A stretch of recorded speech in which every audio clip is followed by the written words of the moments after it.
Right, where it's a little more of a neutral setting then. Yeah, and if I tell people what I do, it's generally one of two reactions if I would lump it into two categories. Either they're weirded out by it and they want nothing to do with it, or they'll dismiss me nicely and say like, "Oh, that's interesting," and then like exit the conversation. Or they're like, "Oh, that's really cool," and then they have questions, just all kinds of different questions, because there's a lot of things that you don't really realize. Even so many things I learned when I was in school that I didn't realize, just about how the process works with different things with embalming or with cremation, things of that nature.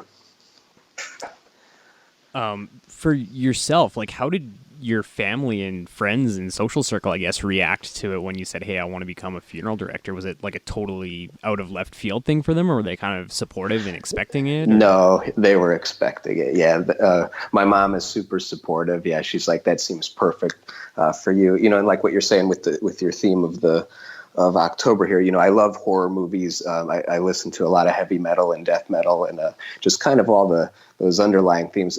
And going back to last podcast, like I used to read a lot of true crime when I was a teenager, things like that. So all sort of that aspect, sort of a general fascination with death, and liking to look at it and examine it. That's always kind of been there in these other, pop culture type theme. So in that sense, it makes sense. Yeah, my friends, they were not surprised at all. So it's a good fit. A lot of my coworkers, they like horror movies a lot too. I have two of them. They actually do a podcast as well. It's they're sort of new with it. It's called the Black Crypt Podcast, and they do like folklore and